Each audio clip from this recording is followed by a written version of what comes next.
Hi readers, நான் இன்னைக்கு உங்களுக்கு எது மாதிரியான டாபிக் பற்றி சொல்ல போகிறேன்னா, யூஜிசி நெட் எக்ஸாமில் கேட்கக்கூடிய கம்யூனிகேஷன் அப்படின்ற டாப்பிக்கில் உள்ள ப்ராசஸ் ஆஃப் கம்யூனிகேஷன் அப்படின்ற பற்றி தான் நான் இன்னைக்கு உங்களுக்கு சொல்ல போகிறேன். கோல் அண்ட் சான் அப்படின்றவங்க சொல்லியிருக்கிற 5 ஸ்டேஜஸ் பற்றி தான் நான் இப்போ உங்களுக்கு சொல்ல போகிறேன். இவங்க 2 பேரும் என்ன சொல்லியிருக்காங்க அப்படின்னா, கம்யூனிகேஷன் அப்படின்றது ஒரு ஸ்பீக்கிங் மட்டும் இல்லாமல் அது ப்ராசஸ் அப்படின்னு சொல்லியிருக்காங்க. அதில் 5 ஸ்டேஜஸ் இருக்கிறதாவும் இவங்க தான் சொல்லியிருக்காங்க.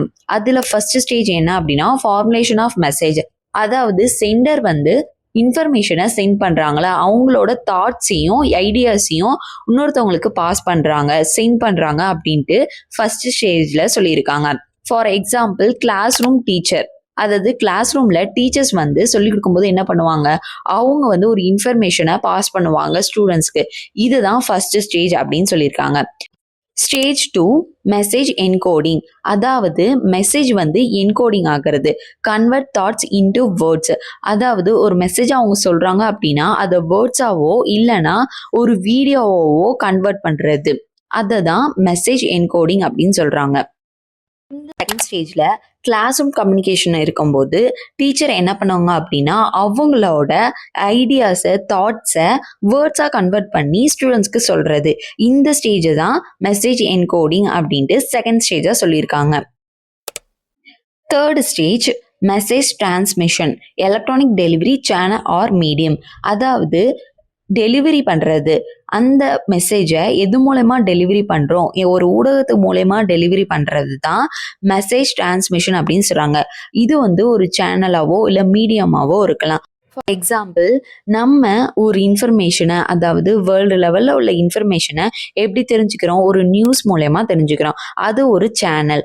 அது மூலயமா தெரிஞ்சுக்கிறதா மெசேஜ் டிரான்ஸ்மிஷன் அப்படின்ட்டு தேர்ட் ஸ்டேஜாக நமக்கு சொல்லியிருக்காங்க. ஸ்டூடெண்ட் டீச்சர் கம்யூனிகேஷனில் பிளாக் போர்டு தான் சேனல் மாதிரி. அந்த பிளாக் போர்டில் அவங்களோட மெசேஜை கன்வெர்ட் பண்ணுறாங்க. அதை யாருக்கு ரிஃப்ளெக்ட் ஆகுது அப்படின்னா ஸ்டூடெண்ட்ஸ்க்கு போய் சேருது. Fourth stage message decoding and interpretation.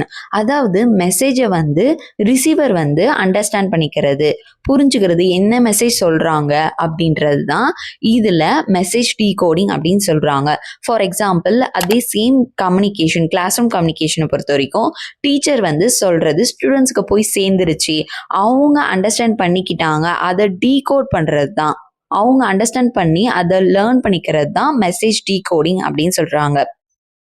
Class room கம்யூனிகேஷனை பொறுத்த வரைக்கும் டீகோடிங் பண்ணுறது யார் அப்படின்னா ஸ்டூடெண்ட். அவங்க தான் ரிசீவராகவும் இருக்கிறாங்க. Fifth stage feedback and evaluation. அதாவது ஃபீட்பேக் மீன்ஸ் என்ன அப்படின்னா, ரிசீவர் ரெஸ்பான்ஸ் பண்ணுறது, ரியாக்ஷன் பண்ணுறது. எதுக்கு அப்படின்னா அந்த மெசேஜுக்கு. இதுவே கிளாஸ் ரூம் கம்யூனிகேஷனை பொறுத்த வரைக்கும் டீச்சர் சொல்கிற கொஸ்டினோ இல்லைன்னா இன்ஃபர்மேஷனுக்கோ அங்கே ஸ்டூடெண்ட்ஸ்லேருந்து ரிப்ளை வந்துச்சு அப்படின்னா அவங்க அதை அண்டர்ஸ்டாண்ட் பண்ணிட்டு கொஸ்டின் கேட்டாங்க அப்படின்னா அதுதான் ஃபீட்பேக் அப்படின்னு சொல்கிறாங்க. இந்த 5 ஸ்டேஜஸ் தான் கோல் அண்ட் செயின் அப்படின்றவங்க நமக்கு சொல்லியிருக்காங்க. இதை தான் கம்யூனிகேஷன் ப்ராசஸ் அப்படின்னும் இவங்க 2 பேரும் சொல்லியிருக்காங்க. எந்த டாபிக் பத்தின டீட்டெயில் உங்களுக்கு வேணும் அப்படின்றத கண்டிப்பா கமெண்ட் செக்ஷன்ல கமெண்ட் பண்ணிடுங்க. மறக்காம இன்ஸ்டால ஃபாலோ பண்ணதுங்க ஃபாலோ பண்ணிக்கோங்க. என்னோட சேனலுக்கு சப்ஸ்கிரைப் பண்ணாதுங்க சப்ஸ்கிரைப் பண்ணிக்கோங்க. Thanks to all.